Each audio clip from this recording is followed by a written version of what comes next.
ఆ స్థలానికి సంబంధించి అన్ని పనులు కంప్లీట్ అయ్యాయి సార్. కానీ ఒకే ఒక ఆఫీసర్ మాత్రం సైన్ చేయనంటున్నాడు సార్. ఎవడాడు? సార్, అది డాక్యుమెంట్స్ అన్ని కరెక్ట్ గానే ఉన్నాయిగా, సైన్ చేయడానికి ఎందుకు లేట్ చేస్తున్నారు? సార్, మీ డాక్యుమెంట్స్ సరిగ్గా లేకపోవడంతో సైన్ చేయడానికి డిలే అవుతోంది సార్. అంటే నా దగ్గర ఉన్న డాక్యుమెంట్స్ అన్ని ఫేకా, లేక సైన్ చేసిన ఆఫీసర్స్ కి బుద్ధి లేదా? సార్, నేను అలా అనట్లేదు సార్. గవర్నమెంట్ వర్క్ ప్రొసీజర్ ప్రకారమే వెళ్లాలని చెప్తున్నాను. ఏంటండి ప్రభుత్వం అంటారు, 5 ఏళ్లకోసారి వస్తుంది పోతుంది. మీరు గవర్నమెంట్ సర్వెంట్స్, మీరు బాగుండాలి అంటే మాలాంటి బిజినెస్ మెన్లు బాగుండాలి. ఆఫ్టర్ ఆల్ ఒక సైన్ చేసేయండి. క్షమించాలి సార్, ఒక ఆఫీసర్ సైన్ 5 ఏళ్లకొకసారి మారే ప్రభుత్వానికంటే కూడా ఎంతో ముఖ్యమైంది. ఎందుకంటే ప్రభుత్వం మారినా ఆ సైన్ వాల్యూ మాత్రం మారదు. సార్, నాకు చాలా పనులున్నాయి, మీరు ఇక బయలుదేరొచ్చు. Well said. మళ్ళీ కలుద్దాం. చెప్పు దోస్త్, ఏం చేయమంటావు? ఓ పెద్ద ప్రాజెక్ట్కి ట్రై చేస్తున్నాను శివ. దానికి ఒకటి సైన్ కావాలి. వాడు డబ్బుకు లొంగట్లేదు. ఎదిరించైనా సరే, ఏమార్చైనా సరే నేను సైన్ చేయిస్తాను. ఎవరు దోస్త్? ఎవరా ఆఫీసర్? రామకృష్ణ. బిల్లు క్లియర్ చేసి బాడీ తీసుకెళ్ళండి. రమేష్, చూడండి సార్, నా కూతురు.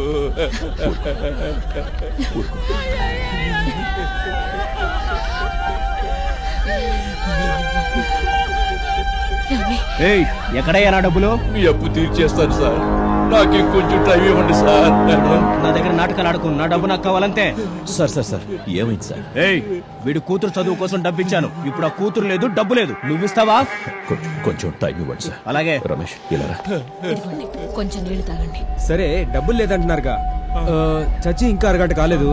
ఈ లివర్ కిడ్నీలు ఎవరికైనా అమ్మేద్దామా? మంచి పేమెంట్ ఇప్పిస్తాను, ఓకేనా? సార్, ఏం మాట్లాడుతున్నారు సార్ మీరు? అయితే సార్, మీకు దండం పెడతా సార్, ప్లీజ్ సార్. ఏమన్నావురా? ఇంకోసారను. ఎవరా నువ్వు? వీళ్ళకి నీకు సంబంధం ఏంటి?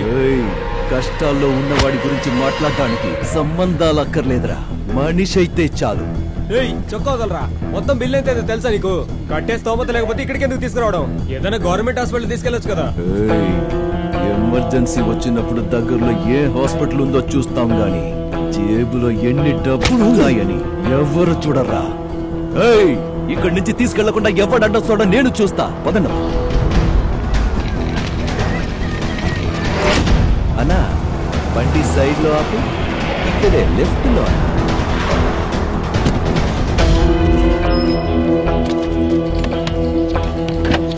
ఏంటి మామ ఇక్కడ తీసుకొచ్చావు? బాడీ దించండి.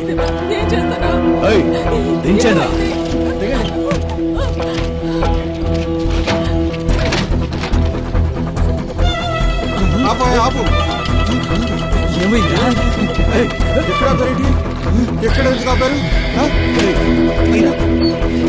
శివ, ఏం జరిగిందయ్యా?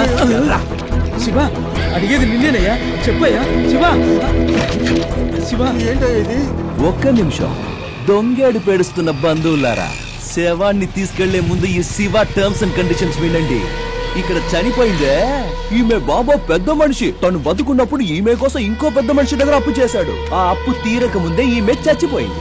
సో ఆ అప్పు క్లియర్ చేసి బాడీని తీసుకెళ్ళి అక్కడ హాస్పిటల్లో నువ్వే సాయం చేసి ఇక్కడ ఎలా మాట్లాడుతున్నావు? నీకు ఇది న్యాయమేనా? మరి హాస్పిటల్ వాళ్ళే బాడీ నుంచుకుంటే నేను ఎలా డబ్బులు వసూలు చేసుకోగలను? కాదు, బతుకున్నోడికి సాయం చేస్తేనే గుర్తుంచుకోని ఈ కాలంలో చచ్చినోళ్ళకి సాయం చేయడానికి నాకేమైనా వెర్రనుకున్నావా స్వామి? అలాంటిది ఏమైనా ఉంటే ఆ తర్వాత కూర్చుని మాట్లాడుకుందాం. ఇప్పుడు జరగాల్సిన కార్యక్రమాన్ని జరగలేదు. చేసినప్పు తీరుస్తానని ముందు మాటివ్వు, ఆ తర్వాత కూర్చుని మాట్లాడుకుందాం. నేను అప్పు తెచ్చాలా? అయినా నేనెలా తెచ్చగలను బాబు? మీ వల్ల కాదా? ఉపదేశం ఇచ్చినంత సులువు కాదు ఉపకారం చేయడం అంటే. డబ్బులు ఇవ్వండి, శవం ఎత్తండి. ఎలా బాబు, ఆ అమ్మాయి చచ్చి వాళ్ళ నాన్న సగం చచ్చిపోయాడు. నీకు దండం పెడతాను, కజ్జాలు చూపించవయ్యా. ఓసారి దగ్గర్రా. ఇంతకి నువ్వెవర్రా? నేను ఆ అమ్మాయికి బాబాయ్ని. ఇప్పుడొచ్చి ముసలి కన్నీళ్లు కార్చే కంటే తను బతికున్నప్పుడే మీ బంధువులంతా వచ్చి కాస్త జాలి చూపించుంటే వాళ్ళ బాబా అప్పు చేసి ఉండేవాడా? కష్టమని ఇంటి గుమ్మం తొక్కినప్పుడు మొహం మీద తలుపులేయడం, చచ్చాక ఇంటికొచ్చి దండలేయడం, ఇదేనా మీ బంధువులు చేసే ఘనకార్యం? నీకు పుణ్యం ఉంటుంది, ఆ అమ్మాయిని వదిలేవయ్యా.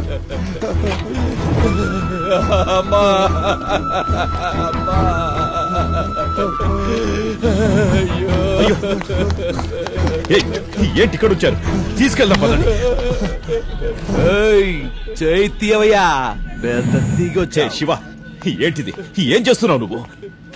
ఎలాండి, ఇది నా వ్యవహారం, ఇందులో ఎవ్వరు తల దూర్చొద్దు. అందరిలా చూడాలని వచ్చావు, నిలబడి చూడు, వేళ్లు పెట్టకు.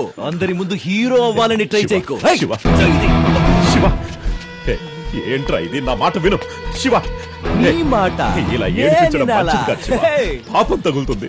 కన్నీరు పెట్టించే వాళ్ళందరికీ పాపం చుట్టుకుంటే నీకెంత పాపం చుట్టుకోవాలి? చూడు, సైలెంట్ గా సైడ్ కెళ్ళి నుంచుంటే సరే. వాళ్ళ మర్యాద కాపాడడానికి వచ్చావంటే నీ మర్యాద పోగొట్టుకుంటావు. చెప్పండయ్యా, డబ్బులు ఎవడిస్తారా? నీ అప్పిస్తాడా?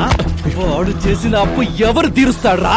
ఏంటందరూ మొద్దుల్లా నిలబడ్డారు? కన్నీళ్లు రాల్చినంత తేలిక కాదు డబ్బులు రాల్చడం అంటే, అర్థమైందా? శివ, శివ, చెయ్యొదలు. శివ, నాన్న శివ, ఇటు రా బాబు, రా. గురుజీ, నా మాట విని శివ. గురుజీ, మీరెందుకు వచ్చారండి ఇక్కడికి? ఇవన్నీ మీకు అర్థం కావు, దయచేసి వెళ్ళిపోండి. ఎందుకయ్యా ఈ పాపం డబ్బులు?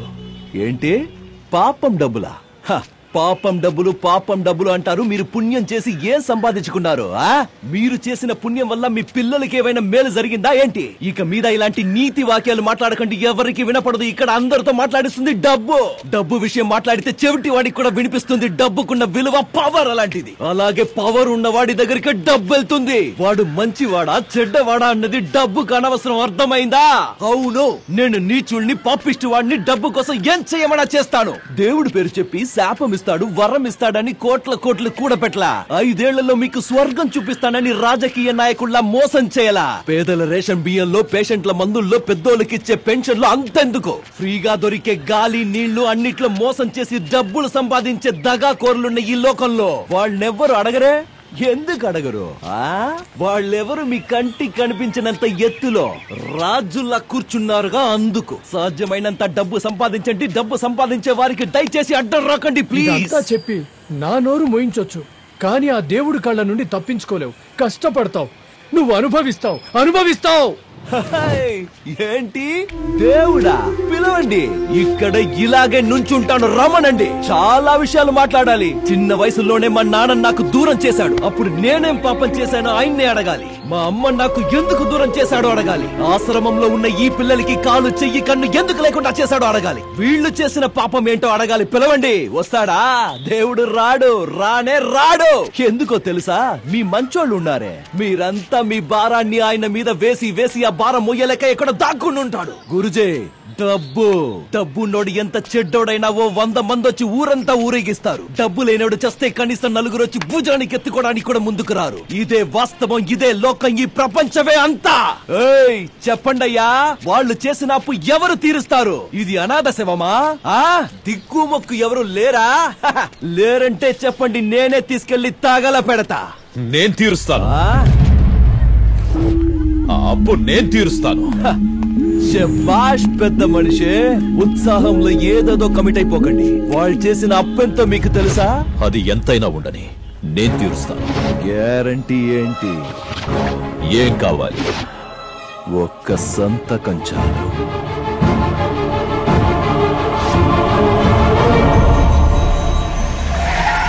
ఓహో, పోలీస్. అంతా అయిపోయిన తర్వాత మీరెందుకు వచ్చారండి? ఇక్కడ అంతా సెటిల్ అయిపోయింది. వచ్చిన దారిని రివర్స్ గర్ వేసుకుని చెక్ చేయండి.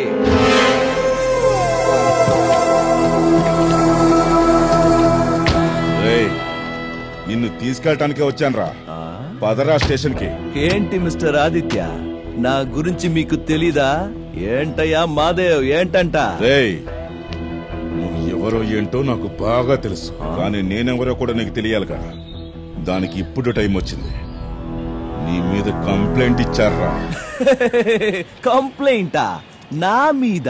నేను బయటికి వస్తే నన్ను చూసి లోపలికి పారిపోయే జనం నన్ను లోపలేయడానికి నా మీదే కంప్లైంట్ ఇచ్చారా? ఎవరబ్బా వాడు? అంత దమ్మున్నోడు? ఓసారి రా ముందుకి, నేను నీ మొహం చూస్తా. ఎవరు రాలేదే. చూడండి, వాడు వీడని కాదు, ఒక పిల్లోడు. ఎవరో ఒక పిల్లోడు నా మీద కంప్లైంట్ ఇచ్చిన నా అంతటా నేనే వచ్చి బండెక్కుతా. కంప్లైంట్ ఇచ్చింది నేనే.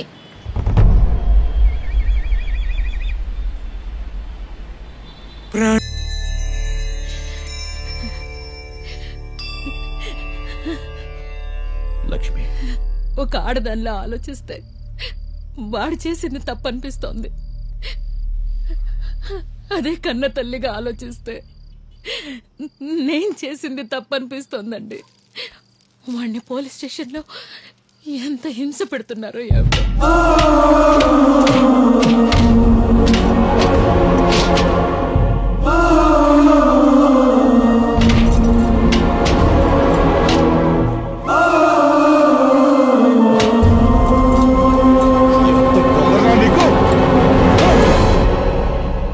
మన కళ్ళ ముందే పెరిగినోడు స్టేషన్లో తన్నులు తింటున్నాడు. మీకు బాధ అనిపించడం లేదా? విడిపించడానికి కొంచెం సహాయం చేయండి. అమ్మా బాబులకే అవసరం లేనివాడు మనకెందుకు స్వామి? ఏమయ్యా, మన పిల్లలు ఎవరైనా తప్పు చేస్తే ఇలాగే చూస్తూ ఊరుకుంటామా మనం? వాడు మన బిడ్డ కాకపోవచ్చు, కానీ ఈ ఏరియాలోనే పుట్టి పెరిగాడు. గురూజీ, వీళ్ళెవరు ఇచ్చినా ఇవ్వకపోయినా నేనిస్తాను, దయచేసి తీసుకోండి.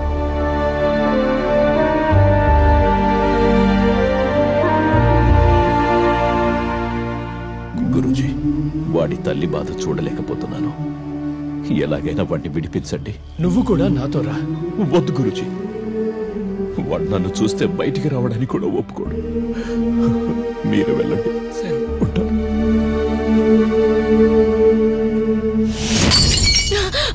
రావయ్యా బయటికి. నా నిద్ర చెడగొట్టి లోపల నువ్వు సుఖంగా నిద్రపోతున్నావా? రావయ్యా బయటికి. నన్ను క్షమించండి. లక్ష్మి, వాడు మనల్ని వద్దనుకున్నంత మాత్రాన వాడి బాధ్యత మనది కాకుండా పోతుందా? లక్ష్మి చెప్పు. డైరెక్ట్ గా ఎదుర్కొనే గుండె ధైర్యం లేక ఆడదాన్ని అడ్డం పెట్టుకుని నన్ను జైలుకి పంపిస్తావా? జైల్లో కాదు కదా, పాతాళంలో పాతేసిన బయటికి వస్తా. నాకు చెడు చెయ్యాలనుకునే వాళ్ళు 1000 మంది ఉంటే కాపాడాలనుకునేవాడు ఒక్కడు ఉంటాడు. చూసావుగా రిలీజ్ అయ్యా. ఎలా ఉంది నా ఇన్ఫ్లుయెన్స్? పాముకి మాత్రమే విషం ఉందనుకుంటే నువ్వు దాన్నే మించిపోయావు. ఈ ఇంటి వైపు కనీసం కన్నెత్తి కూడా చూడని వాడి జోలికొచ్చావుగా. చూస్తూ ఉండు, ఇదే ఏరియా జనం ముందు నిన్ను తలదించుకునేలా చేసి నేను తలెత్తుకుని మా అమ్మని ఇక్కడి నుంచి తీసుకెళ్తాను. చూస్తూ ఉండవయ్యా. ఏంటి మీరందరూ ఇక్కడ రికార్డింగ్ దాన్ని చూస్తున్నారా? మళ్ళీ వస్తా. నా కొడకల్లారా, నన్ను జైల్లో పెడితే మీరు ఏరియా మొత్తం బంక్ చేసి గొడవ చేస్తారనుకుంటే ఫుల్గా తాగి ఎంజాయ్ చేస్తారా? ఎందుకురా కళ్ళు మూసుకున్నావు? ఏమైందిరా? అయ్యా, నేను భయపడి కళ్ళు మూసుకోలేదు. వాడిని నేలాడ తీసినందుకు మూసుకున్నా. అసలే ఆడు తిప్పి వేలాడ తీశాడు.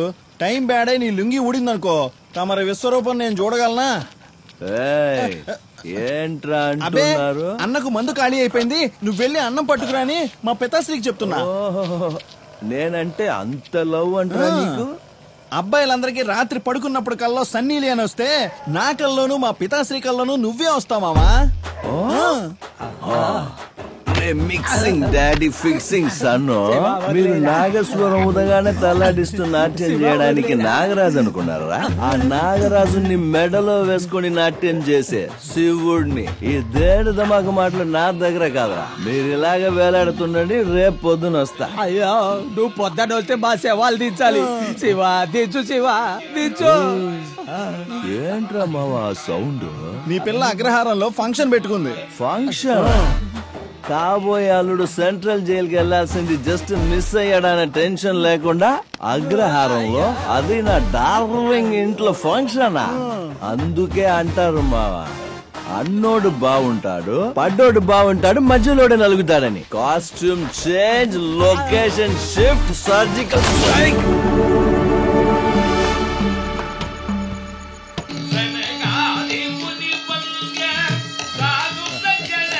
మావా, ఆయన మన హెడ్ గారు కాదు, వాట భలే పాడుతున్నాడే.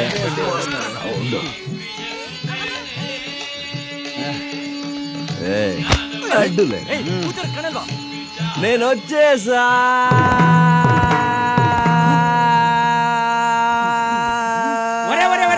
ఏంట్రా మీకు ఇది పోయే కాలం? తాగొచ్చి గొడవ చేస్తారా? సిగ్గు లేదురా మీకు? అదేరన్న స్పెషాలిటీ.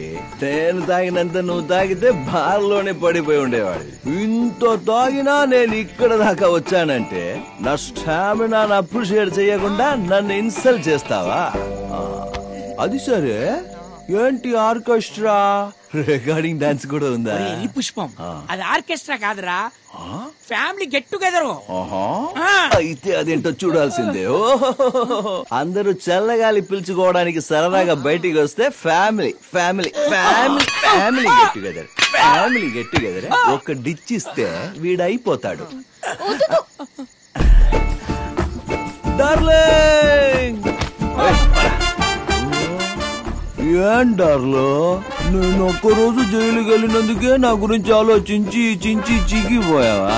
మావా, నా డార్లింగ్ ఇగో మటన్ బిర్యానీ తీసుకోరా. వాళ్ళు తినరు, బ్రాహ్మిన్స్ బ్రాహ్మిన్స్. పీసులు నేను తిని రైస్ మాత్రమే తినిపిస్తా, తీసుకురావో. ఓకేనా డార్లింగ్? ఎందుకమ్మా ఈ సైలెన్స్? మీ అమ్మ అంటే భయమా లేదా మీ నాన్న అంటే భయమా? నువ్వు రౌడీ కాబోయే పెళ్ళానివి. వీళ్ళెవరిని లెక్క చేయక్కర్లా. మీ ఫ్యామిలీ అంతా ఇలా ఎదురుగా కూర్చుంటే మన ఫ్యామిలీ విషయాలు మాట్లాడడానికి ఏదోలా ఉంది డార్లింగ్. ఏదైనా మాట్లాడు. I'm full recharge. I want to talk time with you. పోనీ మాట్లాడడానికి ఇష్టం లేకపోతే నాతో 2 స్టెప్స్.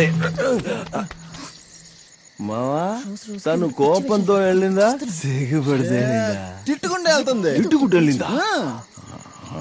మావా, ఆడితో ఒక పెద్ద సాంగ్ పాడు. రొమాంటిక్ సాంగ్, ఐటమ్ సాంగ్, ఏదొస్తే పాడు. పాడరా. చూడు శివ, నాకు దేవుడి నామాలు మాత్రమే వచ్చు, సినిమా పాటలు రావు. నామాలో హామాలో వస్తే పాడు, లేదంటే ఎక్కడి నుంచి.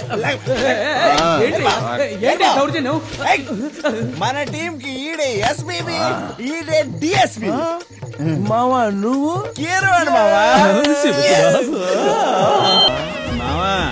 చూడరే, ఆంజనేయ స్వామి నాకు డాటా చెప్తున్నాడు మావా.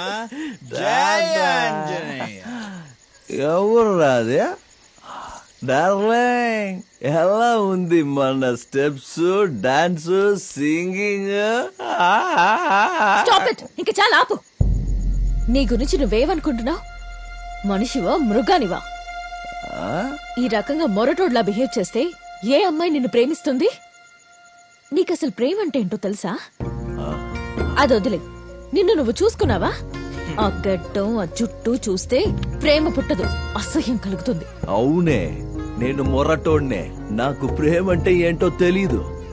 చిన్న వయసులో ఎవరైనా ప్రేమ చూపించుంటే తెలుసుండేది. తండ్రి చెయ్యి పట్టుకుని నడవలేదు, తల్లి ఒడిలో ఆడుకోలేదు, మంచం మీద కాదు ఫుట్పాత్ మీదే నిద్రపోయేవాడిని. నా సంతోషాన్ని ఎవ్వరు కోరుకోలేదు. అందుకే నా సంతోషం కోసం ఏదనిపిస్తే అది చేస్తా. అది తప్ప కాదన్న ఆలోచనే నాకు రాదే. కానీ నిన్ను చూస్తే నీకోసం బతకాలి, నీతో మాట్లాడాలి, నీ పక్కనే ఉండాలనిపిస్తుంది. ఏం చెయ్యమంటావు? నీతో ఎలా మాట్లాడాలో కూడా నాకు తెలియదే. నిజం చెప్పాలంటే ఇప్పటి వరకు నాకు ఏది కావాలన్నా దాన్ని లాక్కోవడం మాత్రమే తెలుసు. ఫస్ట్ టైం ఏదైనా రిక్వెస్ట్ చేస్తున్నానంటే అది నీ ప్రేమని మాత్రమే. నువ్వు అనుకున్నట్టు నేను గడ్డం చుట్టూ పెంచుకొని నీ కంటికి చెడ్డవాడిలా కనిపించొచ్చు, కానీ నీ గురించి నేను కనీసం ఒక్క రోజు కూడా చెడ్డగా ఆలోచించలేదే. నాలాంటి వాడి ప్రాబ్లం ఏంటో తెలుసా? ఓ పెద్ద కాగితంలో పెద్ద పెద్ద కవితలు రాసి ప్రేమతో చెబుతామంటే చదువులేదే. మోకాళ్ల మీద కూర్చుని డైమండ్ రింగ్ ఇస్తూ ఇంగ్లీష్ సినిమా స్టైల్లో ప్రేమిస్తున్నానని చెప్పేంత బుద్ధి లేదే. నాకు తెలిసిందల్లా చెయ్యి కోసుకునో, పచ్చబొట్టు పొడిపించుకునో, నొప్పిని భరిస్తూ ప్రేమించడం మాత్రమే. నేనింతే అయితే ఏంటియా? నా మనసులో నిన్ను నేనెక్కడ పెట్టుకున్నానో తెలుసా? కానీ నువ్వు నా పక్కన నిలబడ్డానికి కూడా అసహించుకుంటున్నావు. ఊరు మొత్తానికి నువ్వే అందగత్తవని నిన్ను ఇష్టపడట్లేదు. ఏదో నువ్వు నా జీవితంలోకి వస్తే ఈ దరిద్రుడి జీవితంలో కూడా దీపావళి వస్తుందని లవ్ చేస్తున్నాను అంతే. చిన్న వయసు నుంచి నేను ఇష్టపడ్డది ఏది దక్కలేదు, అలాగని ఏడుస్తూ కూర్చోవాలా? ఇంకేం పనిలేదా? ఈ ప్రపంచంలో లవ్ ఫెయిల్ అయిన వాళ్ళంతా ఏడుస్తూ కూర్చుంటే ఈ భూమి మీద నీళ్ల కంటే ఎక్కువ కన్నీళ్ళే ఉంటాయి. టీచర్ అమ్మా, ఇవన్నీ కాదు గాని ఓ నిజం చెప్తాను విను. మీ బాబు నీకు టాప్ క్లాస్ లో ఉన్న అబ్బాయిని తెచ్చి పెళ్లి చేయొచ్చు, కానీ నా అంత టాప్ క్లాస్ గా నిన్ను ప్రేమించడం ఎవ్వరికి సాధ్యం కాదే. సరే వెళ్ళొస్తా.